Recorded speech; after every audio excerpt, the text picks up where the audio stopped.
Está no ar o Daily Fin, seu resumo diário de notícias e negócios de uma forma simples e descomplicada. Meu nome é Gabriel Branco. E eu sou André Hermeto. Nossa missão aqui é trazer 3 assuntos essenciais para o seu dia, com contexto e um olhar crítico. Lembrando que no fim tem o nosso giro completo dos mercados, para você conferir o que mais mexeu com o humor dos investidores. Hoje é sexta, 26 de junho, então já pegue seu café, procure um lugar confortável e fique aqui com a gente. Entre os destaques desse episódio na seção Empresas, caso Americanas chega aos acionistas pela primeira vez. Em mundo, terremoto de magnitude 7.5 atinge a Venezuela e deixa centenas de mortos. Já no Brasil, vereador preso ligado ao PCC, Tereza Leitão no Senado e muito mais. Muita coisa importante pra gente conversar aqui hoje, então já fica ligado e bora pra primeira notícia.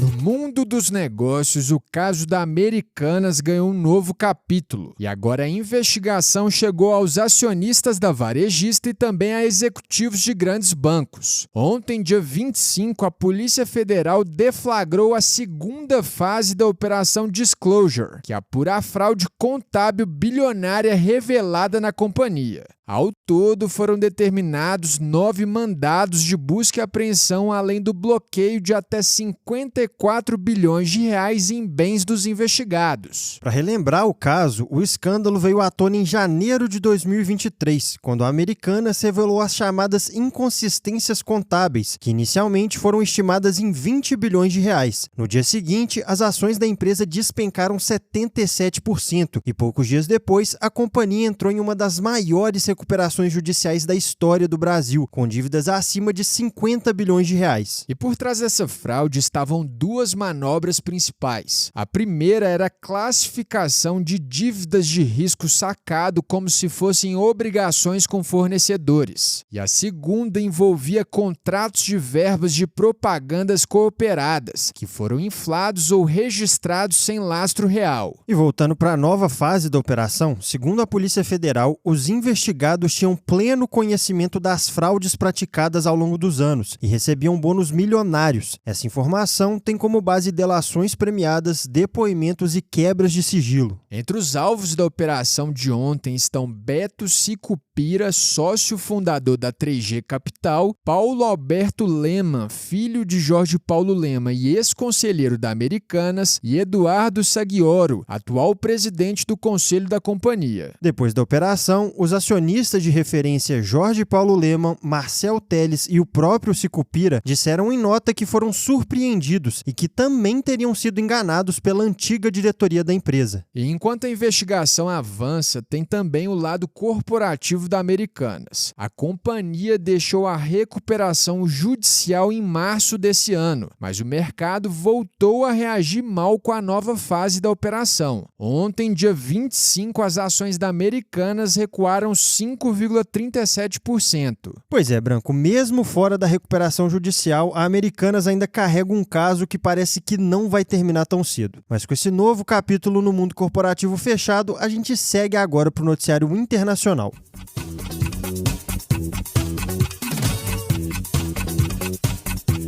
Agora no bloco internacional, uma tragédia abalou a Venezuela na noite de quarta-feira, dia 24. 2 terremotos atingiram o país em sequência e provocaram grandes estragos em Caracas e em outras cidades venezuelanas. O detalhe mais assustador é que foi um verdadeiro sismo gêmeo. Foram 2 tremores registrados em menos de 1 minuto, com epicentros separados por apenas 5 quilômetros, sendo um de magnitude 7.2 e outro de 7.5. Nas horas seguintes, pelo menos 20 réplicas ainda foram sentidas pela população. E a dimensão histórica desse desastre também chama atenção. Esses foram os sismos mais fortes registrados na Venezuela em mais de 100 anos. A última vez que Caracas sofreu um grande terremoto foi em 1967, quando um tremor de magnitude 6.6 deixou até 300 mortos. E agora o cenário é crítico. Até a noite de ontem, dia 25, cerca de 200 pessoas tinham morrido e mais de 1.500 estavam feridas, mas analistas projetam que o número de vítimas pode chegar a milhares e mais de 10 mil pessoas estão desaparecidas. Depois do desastre, a presidente interina Delcy Rodrigues decretou estado de emergência e suspendeu aulas e serviços não essenciais, com o objetivo de concentrar os esforços nas operações de resgate. E os impactos na infraestrutura também foram grandes. O principal aeroporto do país foi fechado depois de sofrer danos, enquanto em Caracas o metrô foi suspenso e o fornecimento de gás natural foi interrompido. O tremor foi tão forte, Branco, que chegou a ser sentido até no norte aqui do Brasil, com relatos em Belém, Manaus, Boa Vista e Macapá. Ao mesmo tempo, as repercussões internacionais vieram rápidas, com diversos países e organismos oferecendo solidariedade, equipes de resgate e ajuda humanitária, incluindo Brasil, Estados Unidos, União Europeia e até a ONU. O presidente Lula disse estar consternado e afirmou que o Brasil vai apoiar a recuperação das áreas afetadas. Já Donald Trump publicou, entre aspas, "Estaremos lá para nossos novos e queridos amigos." Pois é, uma tragédia de enormes proporções que deixa a Venezuela em estado de emergência e mobiliza a ajuda internacional em meio a uma corrida contra o tempo pelos desaparecidos. Mas com esse panorama internacional fechado, a gente vira a chave agora e vai direto para o noticiário aqui do Brasil.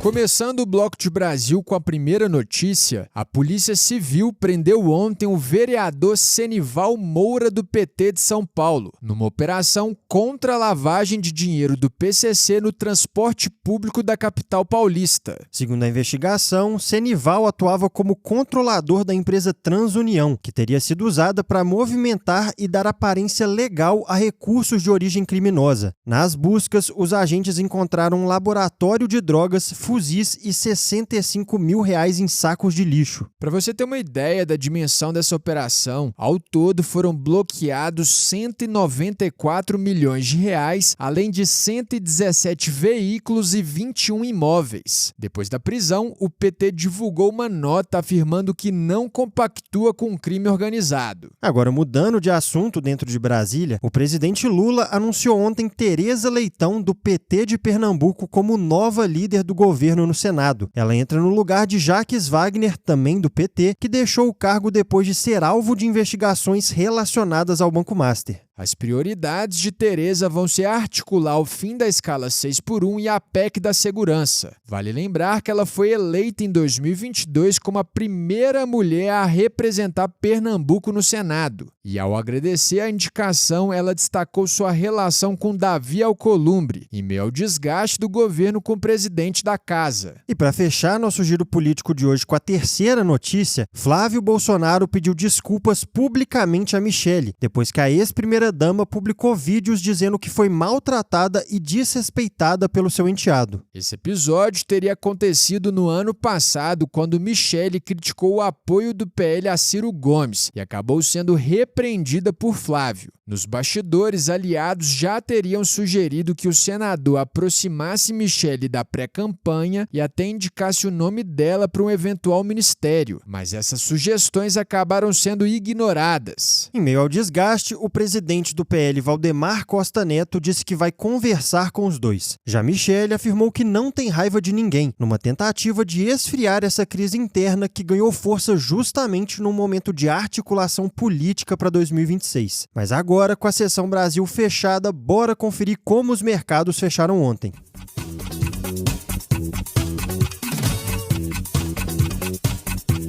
No fechamento dos mercados do Daily Fin, essa quinta-feira foi marcada por dados macroeconômicos. Começando pelo Brasil, o IPCA 15 avançou 0,41% em junho, abaixo da expectativa de 0,44%. Considerado a prévia da inflação oficial, o indicador foi puxado por alimentação e bebidas, que subiu 0,74%, e habitação, que avançou 0,72%. Ainda na economia, o Banco Central estimou que a inflação permanecerá acima do teto da meta até o fim do ano, o que exigirá uma carta aberta de Galípolo ao ministro da Fazenda. A projeção para 2026 é de 5,6%. Nos Estados Unidos, o índice de inflação PCE acumulou acumulou 4,1% em 12 meses, a primeira leitura acima de 4% desde abril de 2023. Já o PIB americano cresceu 2,1% no primeiro trimestre em taxa anualizada, após avanço de 0,5% no trimestre anterior. Em outros mercados, nessa quinta, o Bitcoin caiu abaixo de $60 mil,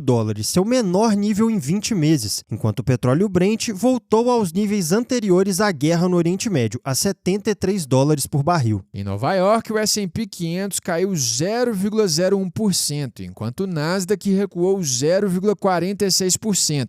Entre os destaques, a Apple anunciou um aumento de até 20% nos preços de MacBooks e iPads, isso em meio à disparada nos custos de chips de memória. Suas ações ontem recuaram 6,15%. Aqui no Brasil, o Ibovespa fechou em alta de 0,87%, aos 171.990 pontos. Entre as empresas, a Braskem teve seu plano de recuperação extrajudicial rejeitado por credores e pediu tutela cautelar. Suas ações despencaram 10,50%. Para fechar, o dólar recuou 0,47% a R$ 5,17. E agora que fechamos essa sessão, terminamos mais um episódio. Se você curtiu o nosso conteúdo de hoje, já segue a gente aí e ativa o sininho para não perder os próximos. E lembrando aqui que essa é a versão em áudio da nossa newsletter. Ela chega todo dia às 6 horas da manhã no seu e-mail. Por lá você encontra mais detalhes e outras sessões que não cabem por aqui. O link e descrição está na descrição desse episódio. E se esse episódio te ajudou, não guarda só pra você não. Já compartilha com os amigos e com a galera do trabalho. Até porque todo mundo merece ficar bem informado. A gente se vê amanhã no próximo episódio. Valeu, pessoal!